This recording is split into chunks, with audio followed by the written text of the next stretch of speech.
Hi everyone, Chris from CK Cycles here.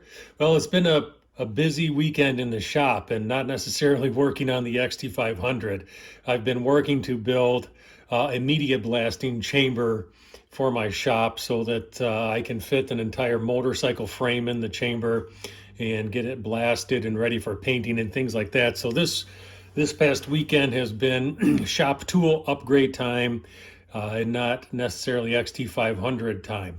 I did get the clutch put back in the XT500 there in my last video, and I wanted to take a few minutes to talk about the cylinder and the cylinder head on the XT500. So, as many of you know from my earlier posts, my earlier videos, the piston in this bike was seized, and it was seized pretty good. When I was actually able to get the cylinder off, I found that the cylinder was in pretty bad condition. You can't really see it here, maybe if I had some better lighting, but the piston was set at about top dead center when it seized, and there is a really good rust ring with some very heavy deposits and a lot of heavy pitting where the top of that piston was setting. And the bore of this has some really bad scratches and gouges and things like that. On top of that, here's the head, and as you can see, those valve seats and the valve guides are significantly rusted and pitted. At the end of this video, I'll post some better actual photographs of the original jug and the original cylinder head here. So I ran these down to my machine shop, had them take a look at it to say, hey, is this cylinder even worth boring out? Are these valve seats, can we grind those and things like that? And they looked at it pretty closely and said, the valve seats are pretty much toast. There might be a way that they could have gotten these original valve seats out and then gotten some aftermarket valve seats and then mill the head to get, an aftermarket valve seat in the head. And that seemed like a lot of machining, a lot of work. And I didn't want to go down that path. And I have seen online that they do make sleeves for the cylinder jug. So I think the sleeves alone are a couple $100. And then on top of that, there'd probably be some machining costs to get the sleeve in the jug and then to get the sleeve ready for a new piston. So instead of trying to save the old stuff here that was in pretty rough shape, I ended up sourcing another cylinder and another head that was in much better condition, serviceable condition. So this was the cylinder that I was able to get. I just got it back this week from the machine shop, and it has been bored out half a millimeter over, which is the second boring over for this cylinder.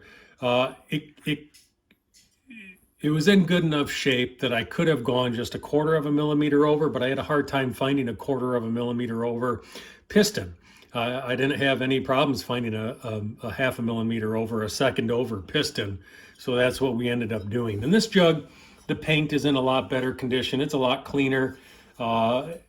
It's a good jug. And so I was happy to find this one, and this just got back from the machine shop and it is ready to go. And then this is the head that I was able to get. And this is back from the machine shop as well. All the gasket surfaces have been machined clean.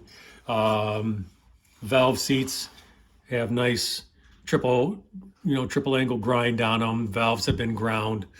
I did just lap the valves in here. And so at this point, I'm just simply waiting for my seal and my gasket kit to show up. And then at that point, I will be able to start to put the top end of this piston or of this motorcycle together. So I went with a Wiseco piston for this build. This is the 9-to-1 compression ratio Wiseco piston. Man, doesn't that thing look pretty? I got the whole piston kit with the rings, the wrist pin, the retaining clips. And I went with the 9-to-1, which I believe is the standard compression ratio on these XT500 bikes. Wiseco, I believe, does make a 10-to-1 compression ratio piston, and I've even seen a 12-to-1 compression ratio piston. Now, I'm not sure if you want to put a 10-to-1 or a 12-to-1 in this bike. You know, do you need a thicker sleeve? Does that mean, you know, machining and reinforcing the jug? Does that mean putting, you know, a hopped up cam and heavier valve springs in the head? All, you know, all those kind of questions. And for me, I'm not racing this bike. I'm not hill climbing it. I'm not ice racing it. You know, I'm going to be out putzing around the dirt roads and running it back and forth to town and running it on my property and things like that. I think it's going to have plenty of power for me in standard stock form. So I'm not hopping this engine up at all.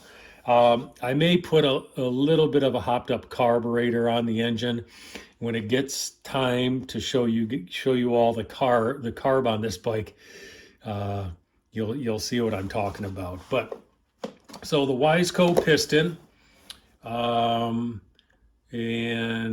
it is, yep, a 0.5 millimeter over, 9-to-1 compression ratio, the entire piston kit here. So it's a real pretty piston. So anyways, like I said, once I get my gasket and seal kit in the mail, then I'm going to start to put this top end of this engine together and hopefully have this engine done by the end of December, and then I can move on to the rolling chassis. So that's the update for this weekend. Sorry there wasn't too much more. I've been real busy on getting my blasting chamber put together, and that's been my focus for the weekend. But really, I am kind of at a standstill until my seals and gaskets show up. So this is Chris for CK Cycles. We'll see you later, folks.